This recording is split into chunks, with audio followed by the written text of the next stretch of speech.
Hello दोस्तों, मैं हूं डॉक्टर शिवराज सिंह। स्वागत है आपका अपने चैनल हिस्ट्री विद सिंह में।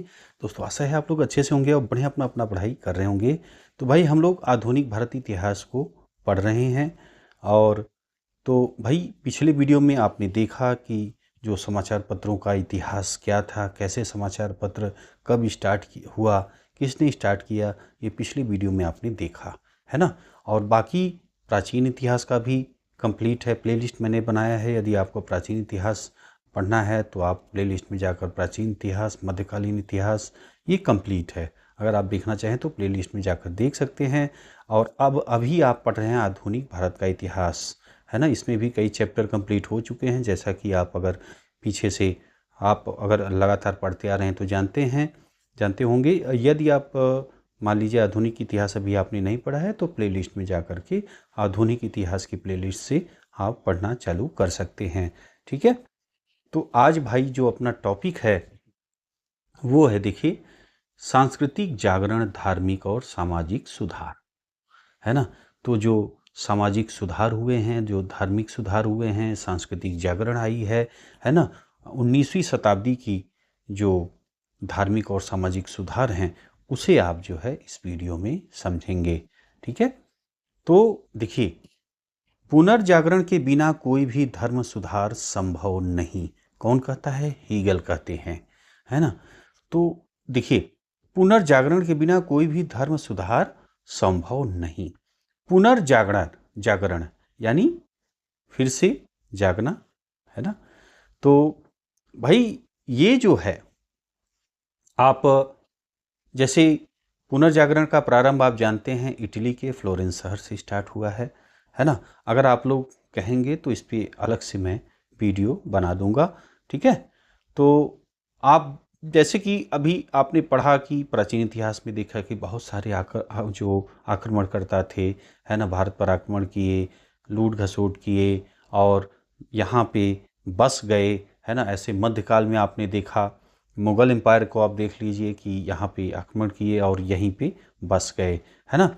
लेकिन ये अंग्रेज़ों के साथ जो ब्रिटिश थे वो भारत पर जब आक्रमण करते हैं, यहाँ पे शासन भी करते हैं, लेकिन इनके साथ जो पिछले आक्रमणकारी थे वो तो आए, आक्रमण किए, यहाँ पे बसे, लेकिन अंग्रेज ऐसा नहीं थे, है ना। वो तो शासन किए, फिर वो चले गए देश। तो ये और आक्रमणकर्ता जो थे उनसे अंग्रेज अलग थे। ठीक है।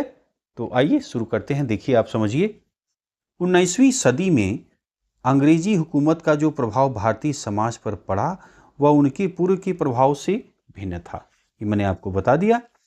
जहां भारत पर आक्रमण करने वाले विदेशियों ने भारत को कई बार पराजित किया और यहाँ पर शासन किया, उन्होंने भारतीय सभ्यता, संस्कृति और धर्म को स्वीकार किया तथा यहाँ के समाज के अभिन्न हिस्से बन गए। वहीं अंग्रेज आक्रांत अपनी सभ्यता और संस्कृति को भारतीयों पर थोपने में कामयाब हुए, है ना। बहुत सारे ईसाई आप देखते हैं कि हैं भारत में।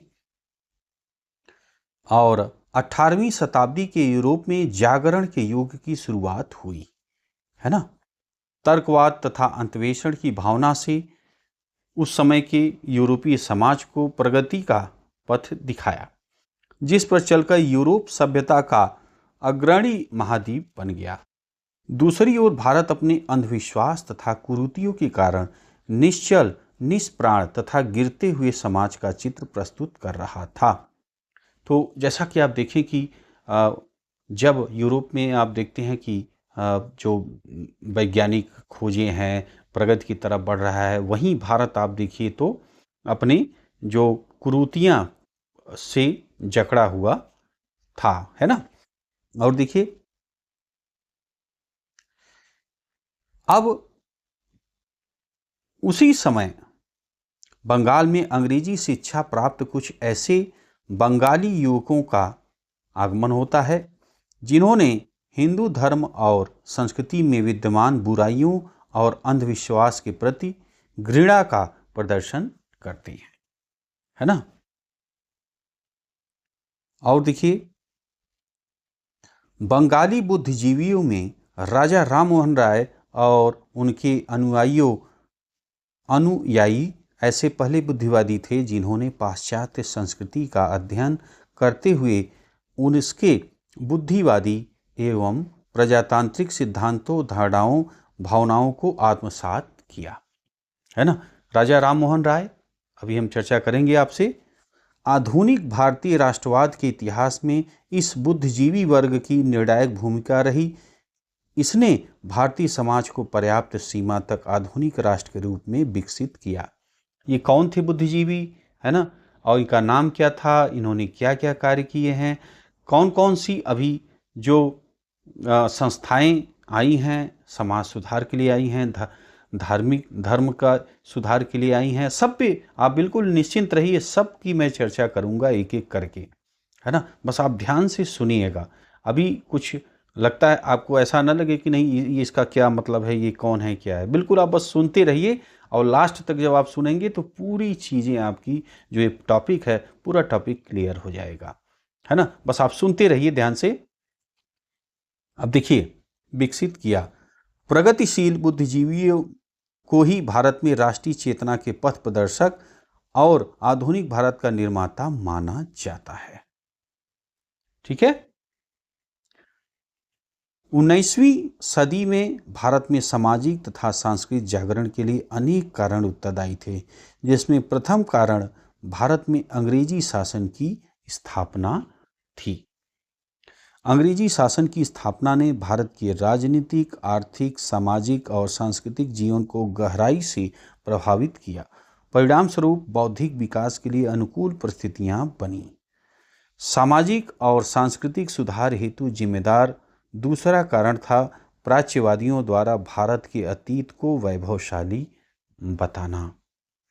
प्राच्यवादियों में प्रमुख थे sir William Jones, James Prinsep, Charles Wilkin तथा मैक्स मूलर। ठीक है। उत्कृष्ट रचनात्मक साहित्य ने भी भारत के सुधार आंदोलनों के प्रसार में महत्वपूर्ण भूमिका निभाई। चौथा कारण ईसाई धर्म प्रचारकों द्वारा दुष्प्रचार था, जिसकी मान्यता थी कि भारत में ईसाई धर्म के प्रचार से ब्रिटिश साम्राज्य के हितों का में क्या होगा, वृद्धि होगा। तो कारण आपने अभी समझा। अब आइए राजा राम मोहन राय और उनके द्वारा स्थापित जो ब्रह्म समाज था उसकी चर्चा हम लोग करते हैं। तो राजा राम मोहन राय प्रथम भारतीय थे जिन्होंने सबसे पहले भारतीय समाज में व्याप्त मध्ययुगीन बुराइयों के विरोध में आंदोलन चलाया। ठीक है। राजा राम मोहन राय वस्तुतः प्रजातंत्रवादी और मानवतावादी थे। उनके नवीन विचारों के कारण ही 19वीं शताब्दी के भारत में पुनर्जागरण का जन्म हुआ। उन्हें अतीत और भविष्य के मध्य सेतु, भारतीय राष्ट्रवाद का जनक और आधुनिक भारत के पिता, भोर का तारा का सम्मान प्राप्त है। तो कहीं भी आपको अगर दिखे या पूछता है कि भाई भोर का तारा कौन, किसे कहा गया, आधुनिक भारत के पिता किसको कहा गया है, भारतीय राष्ट्रवाद का जनक, है ना, अतीत और भविष्य के मध्य सेतु, तो अगर ये कौन है, अगर कहीं पे क्वेश्चन आपको पूछता है तो क्या आपको टिक लगा देना है, राजा राम मोहन राय, है ना। राजा राम मोहन राय का जन्म 22 मई 1772 ईस्वी को बंगाल के हुगली जिले में स्थित राधानगर में हुआ था। इनके पिता उस समय बंगाल के नवाब के यहाँ नौकरी में थे। वहीं से उन्हें राय राया की उपाधि मिली थी। राजा राम मोहन राय कई भाषाओं के ज्ञाता थे, जिनमें से कौन कौन सी वो भाषा जानते थे वो आप देखिए। वो अरबी जानते थे, फारसी जानते थे, संस्कृत जैसे भारतीय भाषाएं जानते थे, और अंग्रेजी, फ्रांसीसी, लैटिन, यूनानी और हिब्रू जैसी भाषा, पाश्चात्य भाषाएं भी ये जानते थे। अब सोचिए, एक भाषा जानने में कितना हम लोगों को सीखने में समय लग जाता है, और ये देखिए इन्होंने कितनी भाषाएं सीखी हैं। इन्होंने अरबी भी सीखा है, फारसी भी सीखी है, संस्कृत भी सीखा है, इन्होंने अंग्रेजी भी सीखी है, फ्रांसीसी भी सीखी है, लैटिन, यूनानी, हिब्रू भी सीखी है ना।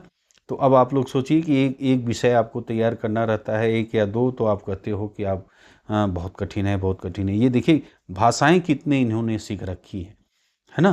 तो इससे इनसे सीखिए कुछ आप लोग और अपने उत्साह को बढ़ाए रखिए, है ना।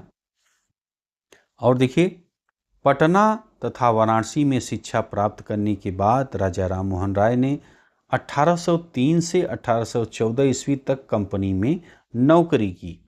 ठीक है।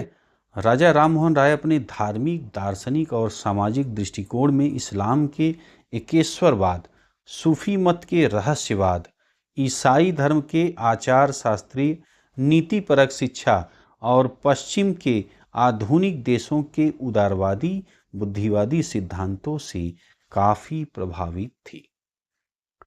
सामाजिक क्षेत्र में राजा राम मोहन राय हिंदू समाज की कुरीतियों, सती प्रथा, बहुपत्नी प्रथा, वैश्यागमन, जातिवाद आदि के घोर विरोधी थे। विधवा पुनर्विवाह का भी इन्होंने समर्थन किया। तो अब देखिए ये जो है इनके साथ दुर्घटना भी घटी है।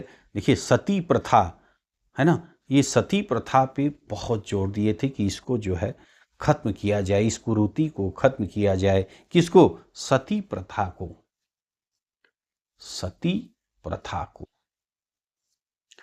अब आप कहोगे कि सती प्रथा क्या है, तो भाई देखिए जैसा कि आप जानते भी होंगे, फिर भी मैं रिपीट कर दे रहा हूं कि भाई जैसे आप देखते हैं कि आप इतिहास में भी पढ़े होंगे कि जब पति मर जाता है तो फिर उसकी जो बॉडी होती है उस पर अपना जो पत्नी थी वो भी जल के खत्म हो जाती थी, है ना, अपने आप को खत्म कर लेती थी।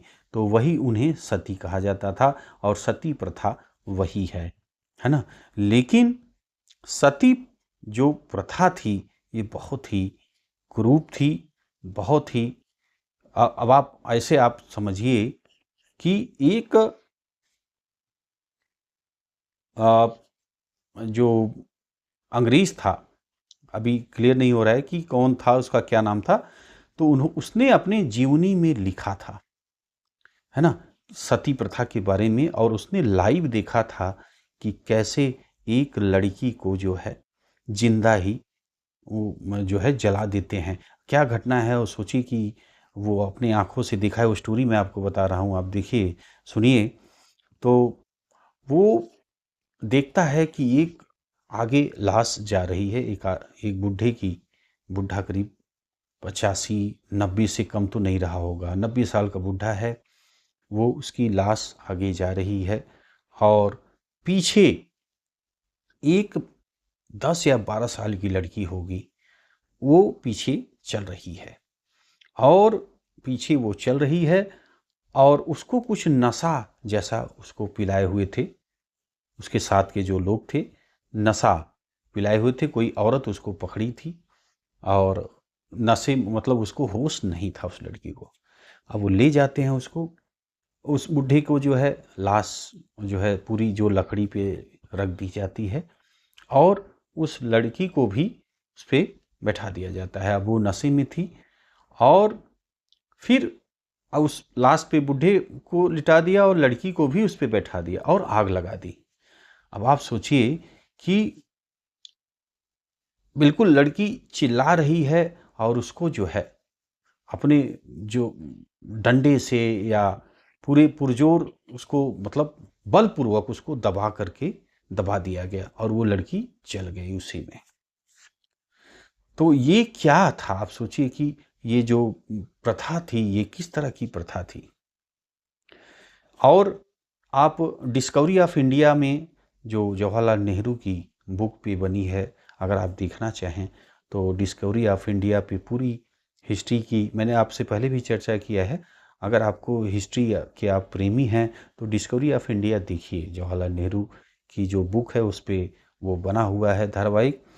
तो कई सारे एपिसोड हैं, प्राचीन इतिहास से लेकर आधुनिक इतिहास की जो घटनाएं हैं वो आपको देखने को उसमें मिलेगी। मज़ा भी आएगा आपको और बहुत चीज़ें आप सीखने को मिलोगे, क्योंकि जब आप जुड़ते हो, कोई चीज़ आप देखते हो, अब मान लीजिए कोई जब चलचित्र होता है कि भाई जो पात्र हम पढ़ रहे हैं वो लाइव वो बोल रहा है, वो कार्य कर रहा है, तो वो और मजा आता है ना।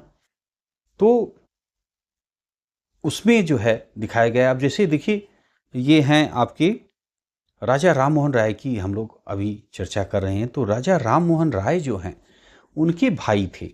तो भाई की उनकी मृत्यु हो गई, भाई की, और भाई की मृत्यु हो गई और राजा राम मोहन राय उस समय थे नहीं, कहीं पे गए थे, और उनकी मृत्यु हो जाती है। और फिर जो उनकी पत्नी थी उनको, भाई की तो मृत्यु हो गई और पत्नी को ले जा करके जबरदस्ती जो है सती कर देते हैं, जला देते हैं औरत को।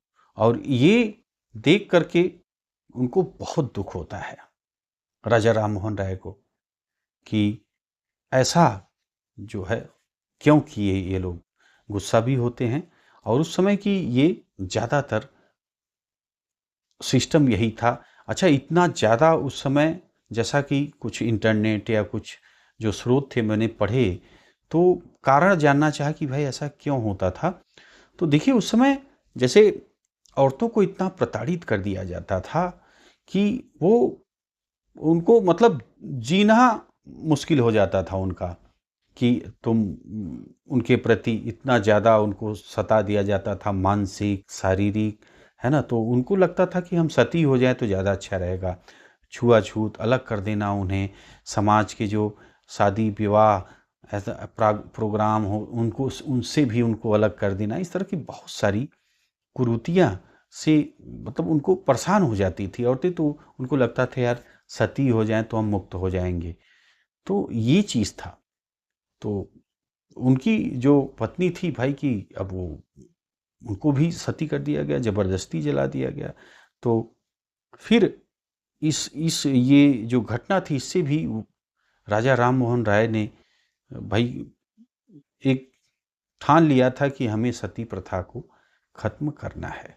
और ज्ञानी तो आप देख ही रहे हैं कि कितने भाषा के जानकार हैं और कितने ज्ञानी हैं कि, और जो कि इन्होंने न्यूज़पेपर भी निकाले थे। मैंने अभी पिछले वीडियो में ही समाचार पत्र के दौरान इनके जो समाचार पत्र हैं उसको भी मैंने बताया था आपको, ठीक है।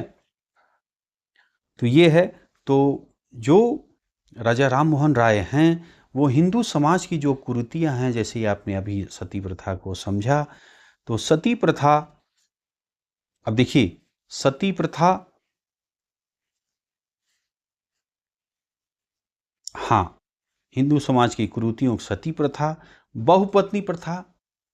अब आप समझिए कि पहले बहुत ज़्यादा शादी भी कर लेते थे।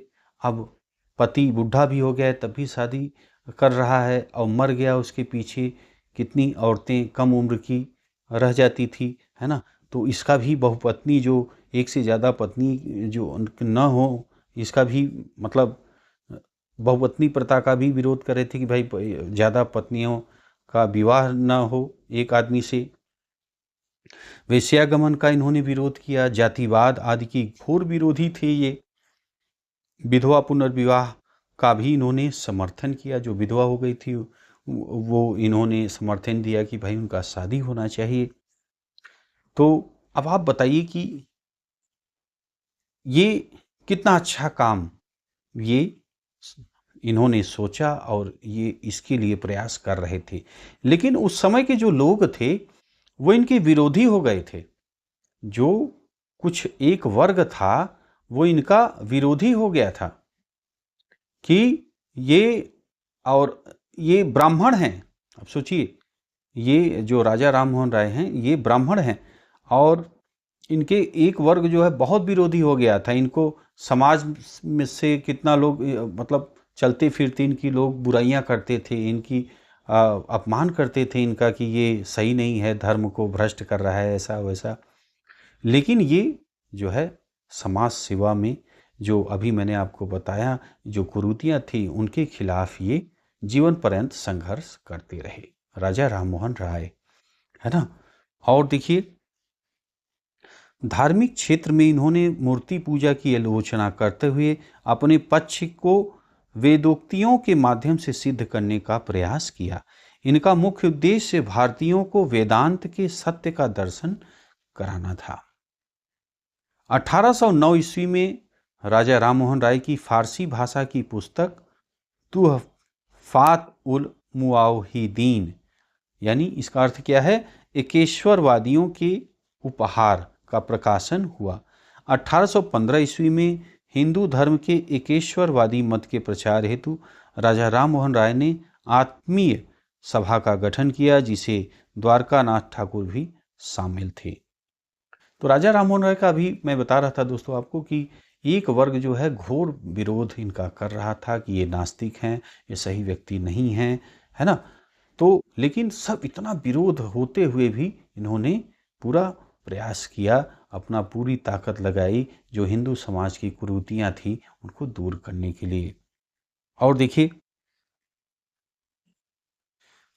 आगे 1811 में ईस्वी में राजा राम मोहन राय के जीवन में उस समय संक्रमण का दौर आया, जब उनके बड़े भाई की पत्नी पति की मृत्यु के बाद सती हो गई, जो कि मैंने अभी आपको बताया, है ना। समय क्या था, 1811। 1818 ईस्वी में राय ने सती प्रथा के विरुद्ध अभियान चलाया। अब देखिए मैंने आपको बताया था कि कैसे होता है। अब इसके बाद ये और अब इन्हें गुस्सा बहुत ज़्यादा हो गया। अब ये मतलब एक अभियान की तरह इन्होंने ले लिया, पहले से ही संघर्ष कर रहे थे और अब अभियान की तरह इन्होंने ले लिया। 1820 ईस्वी में राजा राम मोहन राय की पुस्तक ईसा के नीति वचन, शांति और खुशहाली का प्रकाशन हुआ। इसमें ईसाई धर्म की सहजता और नैतिकता के बारे में राय के दृढ़ विश्वास का दर्शन होता है। 1822 ईस्वी में राय की एक और पुस्तक हिंदू उत्तराधिकार नियम का प्रकाशन हुआ। आगे देखिए 1821 ईस्वी में राय ने अपने विचार प्रेस के माध्यम से लोगों तक पहुंचाने के उद्देश्य से संवाद कौमुदी, ध्यान दीजिए, संवाद, ठीक है, कौमुदी, कौमुदी, ठीक, कौमुदी अथवा प्रज्ञाचार्य का प्रकाशन किया। ठीक है, संवाद कौमुदी शायद भारतीयों द्वारा संपादित, प्रकाशित तथा संचालित प्रथम भारतीय समाचार पत्र था। फारसी भाषा में राय ने मिरातुल अखबार का भी प्रकाशन किया। 1825 ईस्वी में राय ने वेदांत कॉलेज की स्थापना कराई। 20 अगस्त 1828 ईस्वी को राजा राम मोहन राय ने ब्रह्म समाज की स्थापना की, है ना। और ब्रह्म समाज, ब्रह्म सभा, जो भी अगर आता है, चाहे ब्रह्म समाज है चाहे ब्रह्म सभा है, ठीक है, वो एक ही है। तो इसकी स्थापना की। ब्रह्म समाज की स्थापना का उद्देश्य था एकेश्वरवाद की उपासना, है ना, मूर्ति पूजा का विरोध। अब देखिए ब्रह्म समाज जो इन्होंने बनाया है उसका उद्देश्य क्या है ना। और आगे पुरोहितवाद का विरोध, अवतारवाद का खंडन आदि, ठीक है। केन ईस कठोप मुंडोकोपनिषद का बांग्ला भाषा में अनुवाद किया।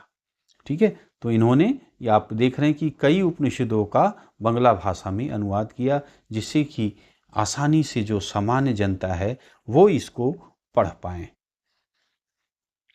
ब्रह्म सभा के प्रथम मंत्री ताराचंद चक्रवर्ती थे।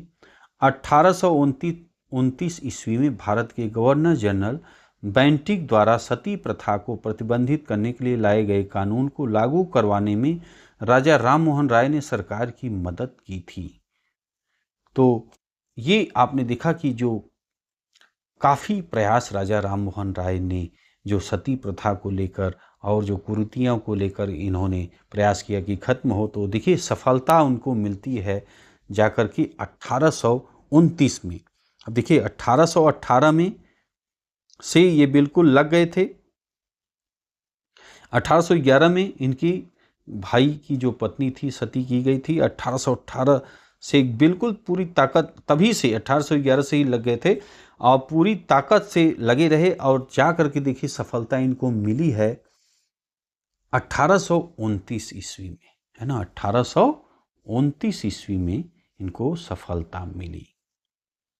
18 साल तक इन्होंने संघर्ष किया, तब जाकर सती प्रथा पर कानून बना और रोक लग गई सती प्रथा पर। ठीक है,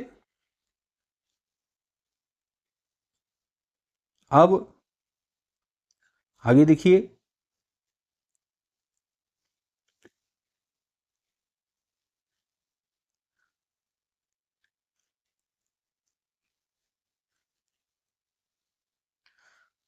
अंग्रेजी भाषा में ब्रह्म निकल मैगजीन प्रकाशित की थी। इसके साथ उन्होंने बंगला व्याकरण का संकलन किया। हिंदू उत्तराधिकार नियम नामक पुस्तक का भी इन्होंने प्रकाशन किया है राजा राम मोहन राय ने। सती प्रथा का घोर विरोध संवाद कॉमेडी के माध्यम से किया। ब्रह्म समाज की शुष्क बौद्धिकता, जिसमें भावनाओं का अभाव था, उच्च वर्ग के शिक्षितों को ही आकर्षित करने की क्षमता रखती थी। मध्य वर्गीय लोगों पर इसका कोई विशेष प्रभाव नहीं पड़ा। राजा राम मोहन राय मानवतावादी थे। इन्होंने विश्व बंधुत्व में घोर आस्था थी। ये जीवन की स्वतंत्रता तथा संपत्ति ग्रहण करने के लिए प्राकृतिक अधिकारों के समर्थक थे। भारत की स्वतंत्रता के बारे में इनका मत था कि भारत को तुरंत स्वतंत्र न कर शासन में हिस्सेदारी देनी चाहिए। एक तरह से वह ब्रिटिश शासन की समर्थक थी। उन्होंने सरकार से आधुनिक पाश्चात्य शिक्षा पर ध्यान देने का अनुरोध किया। शिक्षा की प्राच्य प्रणाली के बारे में राय ने कहा कि इससे देश कूपमंडू बना रहेगा। 1817 ईस्वी में कलकत्ता में हिंदू कॉलेज की स्थापना में राय ने डेविड हेयर का नाम सहयोग किया था। राजा राममोहन राय को भारत में पत्रकारिता का अग्रदूत माना जाता है। इन्होंने समाचार पत्रों की स्वतंत्रता का समर्थन किया। 1829 ईस्वी में मुगल बादशाह अकबर द्वितीय ने राजा राम मोहन राय को राजा की उपाधि के साथ अपने दूत के रूप में तत्कालीन ब्रिटिश सम्राट विलियम चतुर्थ के दरबार में भेजा। राय को इंग्लैंड में सम्राट के मुगल बादशाह को मिलने वाली पेंशन की मात्रा बढ़ाने पर बातचीत करनी थी। यहीं पर ब्रिस्टल में 27 सितंबर 1833 ईस्वी को राजा राम मोहन राय की मृत्यु हो गई। यानी ये ब्रिटेन जब गए उसके बाद भारत लौटे नहीं। इनकी जो है वहीं पर मृत्यु हो जाती है। कब? 1833 में। तो ये फिर जब ब्रिटेन गए तो फिर वापस भारत नहीं लौट सके। ठीक है। सुभाष चंद्र बोस ने राजा राम मोहन राय को युग दूत की उपाधि से सम्मानित किया था। राजा राम मोहन राय की मृत्यु के बाद ब्रह्म समाज की गतिविधियों का संचालन कुछ समय तक महर्षि द्वारिकानाथ टैगोर और पंडित रामचंद्र विद्या वागीश के हाथों में रहा।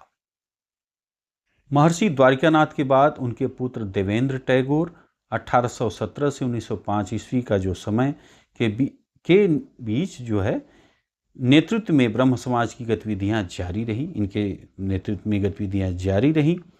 ब्रह्म समाज में शामिल होने से पहले देवेंद्रनाथ ने कलकत्ता की जोरासांकी में तत्वरंजनी सभा की स्थापना की थी। आगे चलकर तत्वरंजनी ही तत्वबोधनी सभा के रूप में अस्तित्व में आई। तत्वबोधनी सभा के प्रमुख कार्यों में धर्म की खोज को प्रोत्साहित करना, उपनिषदों के ज्ञान का प्रचार प्रसार करना शामिल था। 1840 ईस्वी में स्थापित तत्वबोधनी स्कूल में विद्वान अक्षय कुमार को अध्यापक नियुक्त किया गया। इस स्कूल के अन्य सदस्यों में कौन कौन लोग शामिल थे, उनके नाम आप सुनिए। राजेंद्र लाल मित्र, पंडित ईश्वर चंद्र विद्यासागर, ताराचंद्र चक्रवर्ती और प्यारे चंद्र मित्र इत्यादि थे।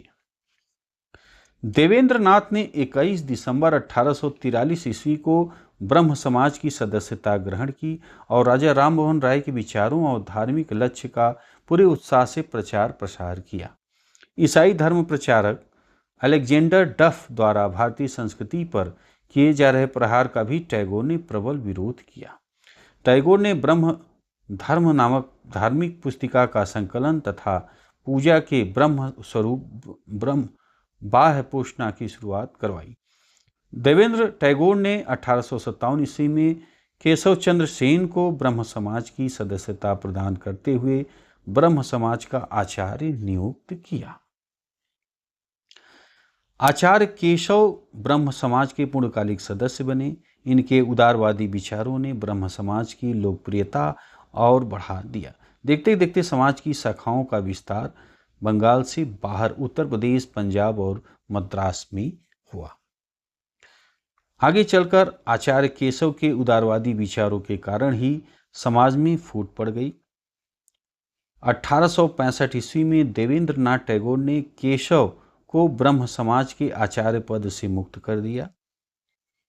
ब्रह्म समाज में प्रथम विभाजन से पूर्व आचार्य केशव ने संगत सभा की स्थापना की, आध्यात्मिक तथा सामाजिक समस्याओं पर विचारों के लिए किया था।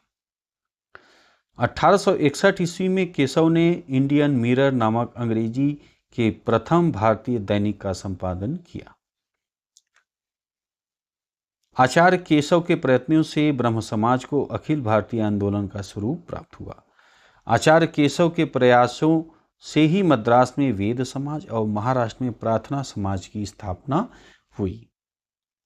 1865 ईस्वी में ब्रह्म समाज में पहला विभाजन हुआ। विभाजित समाज के देवेंद्रनाथ वाले समूह ने अपने को आदि ब्रह्म समाज कहा। आदि ब्रह्म समाज का नारा था कि ब्रह्मवाद ही हिंदूवाद है। आचार्य केशव चंद्र सेन के नेतृत्व वाले गुट ने अपने को भारत वर्षीय ब्रह्म समाज का नाम दिया।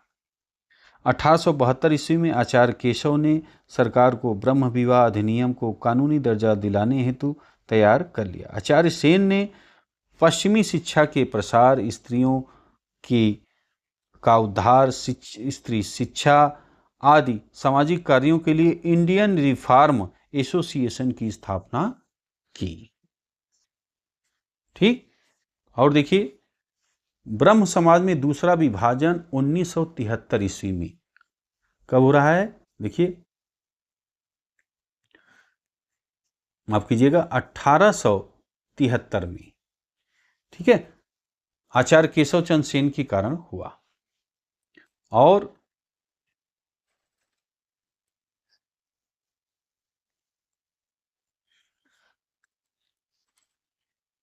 आचार्य केशव ने ब्रह्म विवाह अधिनियम 1872 का उल्लंघन करते हुए अपनी अल्पायु पुत्री का विवाह कूच बिहार के राजा से कर दिया। 1878 ईस्वी में इन्होंने विवाह कर दिया, जो ब्रह्म समाज के द्वितीय जो है मतलब दोबारा जो टूटा, उसका कारण, दूसरा कारण यही था।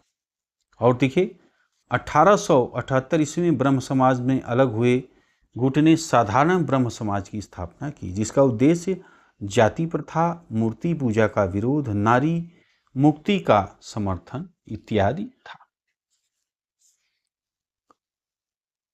1884 ईस्वी में केशव चंद्र सेन की मृत्यु हो गई। उनकी मृत्यु पर मैक्स मूलर ने कहा था कि भारत ने अपना सबसे श्रेष्ठ पुत्र खो दिया। साधारण ब्रह्म समाज की स्थापना आनंद मोहन बोस और शिवनाथ शास्त्री द्वारा बनाए गए ढांचे और सिद्धांत पर हुआ था। आनंद मोहन बोस साधारण ब्रह्म समाज के प्रथम अध्यक्ष थे। साधारण ब्रह्म समाज के अग्रणी सदस्यों में शामिल थे शिवनाथ शास्त्री, बिपिन चंद्र पाल, द्वारिकानाथ गांगुली, सुरेंद्रनाथ बनर्जी। जन सामान्य के कल्याण, नारी शिक्षा, अकाल राहत कोष, अनाथालयों आदि की स्थापना की दिशा में साधारण ब्रह्म समाज काफी प्रयासरत था। जनसाधारण को शिक्षित करने हेतु साधारण ब्रह्म समाज ने तत्व कौमुदी, संजीवनी, नव्य भारत ब्रह्म जनमत, इंडियन मैसेंजर, मॉडर्न रिव्यू जैसी पत्रिकाओं का प्रकाशन किया। ठीक है, बाकी दोस्तों अगले वीडियो में हम लोग चर्चा करेंगे, क्योंकि वीडियो देखिए बहुत बड़ा हो रहा है। बाकी आप लोग बताइए कि इस तरह से आपको मैं बता रहा हूं तो कुछ काम की है या नहीं, आपके काम की नहीं आ रही है तो मैं दूसरे मेथड से आपको बताऊं, है ना। तो इस तरह आपको समझाने में जो जानकारी है देने में कैसा लग रहा है, आप अनुभव अपने ज़रूर जो है कमेंट बॉक्स में लिखिएगा, है ना। अगर आप कमेंट में लिखेंगे, एक भाई अब केवल मैं बोलूँगा, मैं ही बोलता रहूँगा और आप कुछ कमेंट नहीं करेंगे तो कैसे समझ में आएगा कि भाई कैसा आपको लग रहा है, अच्छा लग रहा है, नहीं लग रहा है, या मैं दूसरे मेथड से आपको समझाऊं जिससे कि आपको अच्छे से हिस्ट्री समझ में आए। ठीक है, तो बस यार दोस्तों ये वीडियो इसी पे समाप्त करते हैं, और ये हम लोग कंटिन्यू रहेगा। अभी टॉपिक बड़ा है, तो अभी और भी बहुत सारी चीज़ें हैं इस टॉपिक को पूरा करने के लिए। तो बस दोस्तों मिलते हैं आपसे अगले वीडियो में। वीडियो आपने देखा यार, इसके लिए आपका बहुत बहुत धन्यवाद।